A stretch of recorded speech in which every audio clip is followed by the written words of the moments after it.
It's strange how one simple moment can change the way you see everything. I was sitting at the kitchen table, flipping through some old family photos, when my son, Daniel, walked in. He looked nervous, like he was carrying a weight he didn't know how to set down. I could tell something was bothering him, but I didn't push. I've always believed that when the time is right, he'll come to me. And that day, he did. He stood there for a second, hands shoved deep into the pockets of his hoodie, rocking back and forth on his heels. Then he finally spoke. His voice cracked slightly as he said, "Mom, can you help me? It's my first time." At first I froze. I had no idea what he meant. 100 different thoughts raced through my mind. Was he in trouble? Did he mess up something important? Was he scared of facing something alone? I looked up at him, searching his face for clues, but he avoided my eyes, just staring down at the floor like he was ashamed even to ask. I could feel my heart pounding in my chest. As a parent, you prepare yourself for a lot of things: scraped knees, broken hearts, tough conversations. But nothing ever fully prepares you for the moment your child needs you for something they can't even explain out loud. I knew whatever he was about to tell me mattered to him deeply, and how I responded could change everything. It was one of those critical parenting moments, a crossroads where one wrong move could build walls instead of trust. Trying to stay calm, I gently asked, "What do you need help with, Daniel?" He hesitated, biting his lip like he wasn't sure if he should even say it. The silence between us stretched long and heavy. Every second that passed seemed to pull us further into the unknown. I leaned forward slightly, trying to show him with my body language that it was safe, that he could tell me anything. Finally, after what felt like forever, he whispered something so unexpected it left me completely speechless. I sat there blinking, unsure if I had even heard him correctly. In that moment, everything shifted. It wasn't anything dangerous or wrong, but it was something that meant the world to him, and helping him would mean stepping far outside of my comfort zone. It wasn't the kind of thing you prepare for as a parent. It was the kind of thing that forces you to think hard about what you believe, who you are, and how far you're willing to go to support the people you love. I knew one thing for sure. Whatever choice I made next would stay with both of us for the rest of our lives. As I took a deep breath and prepared to answer him, I realized that what I was about to do would shock him, and maybe even shock myself. And that's when everything changed. I looked at Daniel, still trying to process what he had just asked me. There was something about his tone, soft, uncertain, that made me realize how important this was to him. Even though I hadn't expected it, even though it caught me completely off guard, I knew I had to stay calm. This wasn't about me. It was about him, about something he was struggling with and didn't know how to face alone. I nodded slowly, letting him know I was listening. I didn't want him to feel judged. I wanted him to feel safe. He finally sat down across from me, fidgeting with the edge of his sleeve. The kitchen, usually filled with the scent of coffee and morning sunlight, now felt still and heavy. It wasn't just a conversation anymore. It was a moment. One of those rare moments that show you who your child is becoming. He took a deep breath and looked up. "I don't want to mess this up," he said. His eyes were serious, full of something deeper than just fear. Maybe hope, maybe pressure, maybe both. Daniel had always been a quiet kid, thoughtful, even a bit reserved. He wasn't the type to come running every time he had a problem. He often kept things to himself, trying to figure them out alone. So for him to come to me like this, I knew it meant the world. It wasn't just a small favor. It was him letting me in, and I couldn't ignore that. Still, the more he spoke, the more questions filled my mind. What exactly did he need help with? What was he afraid of messing up? Was there more to this than he was letting on? I wanted to ask, but I didn't want to scare him away. So I listened. He told me bits and pieces, just enough to paint a blurry picture. Something about an important event coming up. Something he didn't feel ready for. Something that meant more to him than he could explain in words. The more he talked, the more I realized this wasn't just about one moment. It was about something much bigger, maybe even a turning point in his life. As a parent, it's easy to assume you know your child. You see them grow up, you guide them through the basics, and you think you understand what matters to them. But sometimes they surprise you. Sometimes they carry dreams and fears that they never say out loud. And when they finally do, it's raw, honest, and completely disarming. That's what this felt like. Like a door quietly opening, letting me see a part of Daniel I hadn't seen before. But as he finished speaking, I still didn't have the full picture. He was holding something back. I could feel it. And whatever it was the reason he looked so scared. The reason his hands wouldn't stop shaking. The reason I could hear my own heartbeat echoing in my ears. I leaned in closer, gently placing my hand over his. "Daniel," I said softly, "I'm here. Just tell me everything." And then he looked me straight in the eye and said something that changed everything. Daniel's voice trembled a little as he finally said the words he had been holding back. "I have to give a speech, Mom, in front of the whole school." He paused, looking like he was expecting me to laugh or tell him it wasn't a big deal. But I didn't. I saw it in his eyes. This wasn't just about public speaking. It was about something much deeper. This was about being seen, about standing up in front of people who might not understand him and risking failure. For a moment, I just sat there, letting it sink in. My son, who had always shied away from the spotlight, had been chosen, or maybe even volunteered, to step into it. And now, he was terrified. I remembered my own first time standing in front of a crowd, how my hands shook and my mind went blank.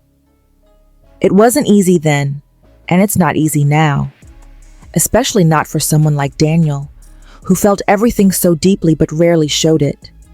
He pulled a crumpled piece of paper from his pocket and placed it on the table. It was a rough draft of his speech, filled with crossed-out sentences and messy notes. I scanned it quickly. It wasn't just a school assignment. It was personal. He was planning to talk about his struggles, about moments when he felt like he didn't fit in, about finding the courage to keep going even when things got hard. His words were honest, raw, and full of heart. No wonder he was scared. He wasn't just giving a speech.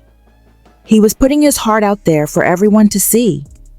As I looked at him, sitting there so vulnerable, I realized how high the stakes felt to him. This wasn't just about getting a grade or winning applause. It was about proving something to himself, that he could face his fear, that he could be brave even when it was easier to hide. And now, he was asking me for help. Not just to fix a few sentences or practice a few lines. He was asking me to help him believe in himself. I wanted to reach across the table, hug him tight, and promise him everything would be okay. But I knew that wasn't what he needed. He needed someone to walk beside him, not carry him. He needed to find the strength within himself. And somehow, I had to help him do that without pushing too hard or making him feel even more overwhelmed. As I opened my mouth to say something, I hesitated. Because deep down, I knew there was more to this than just stage fright. Something in his eyes told me there was another layer to the story, something he hadn't shared yet, something that could change everything. I swallowed hard, realizing that this conversation was only the beginning. And what came next might be even harder than either of us expected. Daniel sat there, still waiting, his eyes filled with a mix of fear and hope. I could feel the weight of the moment pressing down on both of us. I wanted so badly to say the right thing, to take away the fear I saw written all over his face. But deep inside, I knew he needed more than comfort. He needed the kind of courage that only comes when you walk through fear, not around it. I reached out, gently sliding the crumpled paper back toward him. "Why don't you read it to me?" I asked, keeping my voice steady and warm. For a moment, he hesitated. His fingers tightened around the edges of the paper. I could see his heart racing by the way his hands shook slightly. He took a deep breath, lowered his eyes, and began reading. His voice was soft, uneven at first, but as he moved through the words, I heard something else. A quiet strength, buried deep, but real. He spoke about feeling invisible at school, about struggling to find his voice in a world that sometimes felt too loud, too busy to notice someone like him. And he spoke about the first time he realized that being different wasn't something to hide, but something to honor. As he read, a lump rose in my throat. I hadn't known how deeply he felt all these things. I had seen the quiet sadness sometimes, the moments when he seemed a little more withdrawn, but I had no idea how much it had shaped him. Listening to his words was like seeing him for the first time all over again. My heart ached with pride and fear all at once. He was laying everything bare, and soon he would be standing on a stage, doing the same thing in front of everyone else. When he finished, he looked up at me, searching my face for any sign of disappointment or doubt. I didn't let him find any. I smiled, even though my chest was tight. "It's beautiful," I said, and I meant it. But even as I spoke, the question hung in the air between us. Would it be enough? He bit his lip, as if weighing something in his mind, and then, in a voice even smaller than before, he said, "There's something else, Mom. I didn't tell you everything." His hands gripped the paper tighter. His eyes darted away, avoiding mine. I leaned forward, my heart pounding harder now. "What is it, Daniel?" I whispered. And that's when he dropped the real reason he was so afraid. Something that made my blood run cold. Daniel's voice trembled as he spoke, each word heavy with fear. "Someone's been sending me messages, threatening me not to speak at the event." He squeezed the crumpled paper tighter until it was just a ball in his hand. For a second, I couldn't breathe. I stared at him, searching his face, hoping I had misunderstood. But the shame in his eyes, the way he shrank into himself, told me this was real. It wasn't just nerves. It wasn't just stage fright. It was fear, deep and real. Fear that had been eating away at him quietly while I had been sitting here thinking a few practice runs would fix everything. My mind raced. Who would do this to him? Why? Daniel wasn't the kind of kid who made enemies. He kept to himself, always polite, always trying to avoid drama. Yet here he was, caught in something bigger than either of us could have imagined. I fought the rising panic in my chest. I couldn't let him see how scared I was. He needed strength from me, not more fear. I asked him to show me the messages, and after a moment of hesitation, he pulled out his phone. His hands were shaking so badly that I had to take it from him. As I scrolled through the screen, a sick feeling settled in my stomach. The messages were cruel. Anonymous words telling him he wasn't good enough, warning him that if he dared to speak, something bad would happen. They weren't just taunts. They were designed to break him down, to strip away every ounce of confidence he had built. I looked up at Daniel, who was now hugging his arms around himself like he was trying to disappear.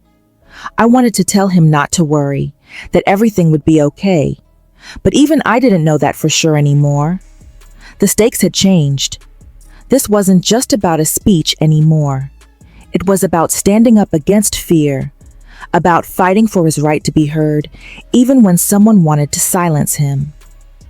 My mind started working fast. Should we tell the school? Should we pull him out of the event to keep him safe? Every protective instinct in me screamed to wrap him up and shield him from the world. But then I looked at him, really looked, and saw something else. Beneath the fear, there was a flicker of determination. Small, shaky, but there. Daniel wasn't asking me to fix this. He was asking me to believe in him, to help him find the strength to face something terrifying. But how could I help him when the danger felt so real, so close?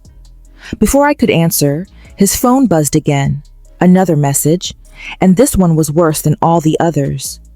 It wasn't just a threat. It was a promise.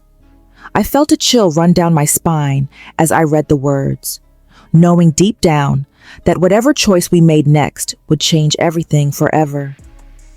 I stared at the phone, my heart pounding so loud it felt like it filled the room. The latest message was direct and cruel, telling Daniel that if he stepped onto that stage, they would make sure he regretted it. I looked at my son and saw the fear flash across his face. But this time, something else was there too. Something stronger. His hands were still trembling, but he stood up straighter. His voice, though small, didn't waver when he said, "I'm still going to do it, Mom." For a second, I couldn't believe it. This boy, who had once been too shy to even raise his hand in class, was willing to stand up in front of an entire crowd, knowing someone was trying to scare him into silence. It hit me then. This was bigger than just a school event. This was his moment to choose who he wanted to be. Someone who hid, or someone who spoke up even when it was hard. I knew I had to support him, no matter how scared I was inside. We agreed that we would tell the school about the threats before the event. Daniel didn't want to cancel his speech, but he understood that we had to be careful. The principal took it seriously. Security was tightened, teachers were informed, and Daniel was offered a private escort if he needed it. But Daniel shook his head. "I just want to be like everyone else," he said. His bravery stunned me. The night of the event arrived faster than I was ready for. The auditorium buzzed with the sound of students and parents filling the seats. I sat in the front row, my hands clenched tightly in my lap, barely breathing, as Daniel walked onto the stage. The spotlight hit him, and for a moment, he stood frozen. My heart dropped. I willed him silently. "You can do this." Then, slowly, he raised his eyes, found me in the crowd, and began to speak. His voice wasn't loud at first, but it was clear. Every word came straight from the heart. He spoke about fear, about feeling invisible, about finding strength in the places you least expect it. The room grew silent, hanging on to every word. I watched people lean forward in their seats, drawn in by the honesty in his voice. I saw teachers nodding, students exchanging glances. His story was reaching them, changing them. Just when I thought the tension had finally lifted, just when the end was in sight, the unexpected happened. A voice from the back of the auditorium shouted out, loud and mocking. My stomach twisted in fear. Daniel paused for half a second. Everyone turned toward the disruption. But then, something incredible happened. Instead of freezing, instead of running, Daniel smiled. A small, steady smile. He took a deep breath and said, "I used to be scared of voices like that. Not anymore." The crowd erupted into applause so loud it shook the room. I felt tears spill down my cheeks as Daniel finished his speech, stronger than ever. And in that moment, I realized the real victory wasn't just in standing on that stage. It was in not letting fear control his story. But just as we celebrated, a tap on my shoulder made me turn around. And what I saw next made my heart stop cold. I turned around quickly, my heart racing, only to see the principal standing there with a tight, serious look on his face. For a terrifying second, I thought something had gone terribly wrong. But then he leaned in and whispered, "We found out who sent the threats. It's handled." I could barely believe what I was hearing. Relief crashed over me like a wave, almost making my knees buckle. The principal gave a small, reassuring nod, then moved toward the back of the auditorium to deal with the situation quietly. Daniel, thankfully, was still on stage, soaking in the applause, completely unaware of the chaos that had almost unraveled behind the scenes. When the event ended, Daniel ran up to me, his face glowing with pride. I hugged him tighter than ever before, feeling all the worry and fear melt away into pure joy. "You did it," I whispered into his hair, and he just laughed. The kind of carefree laugh I hadn't heard from him in a long time. He had faced his fear head on, and in doing so, he had changed more than just himself. He had touched everyone in that room, shown them what real courage looked like. Later that night, sitting at the kitchen table, we finally talked about everything. Daniel admitted he had been terrified, but said he felt stronger now, like a weight had been lifted. We talked about the messages and how sometimes when you stand up for yourself, not everyone will cheer for you. But the people who matter, the ones who truly see you, will always be in your corner. It was a hard lesson, but one he was ready to carry with him. The next day, the school announced stricter policies on bullying and harassment. They handled the situation quietly to protect Daniel's privacy, but the message was clear. Threats and fear would not be tolerated. Word spread fast among the students, and many came up to Daniel to tell him how much his speech had meant to them. Some even admitted they had been struggling with their own fears and thanked him for giving them the courage to face them too. As for Daniel, something inside him had shifted for good. He started joining more activities, raising his hand in class, and even mentoring a few younger students who looked up to him. Watching him grow into his own person, fearless and full of hope, was one of the proudest moments of my life. That night at the auditorium changed everything for us. It wasn't just about a speech. It was about finding the strength to stand tall, even when your voice shakes. About knowing that the first step through fear is often the hardest, but also the one that changes everything. And when Daniel smiled at me before heading to bed, I knew deep down this was just the beginning of a much bigger story he was about to write for himself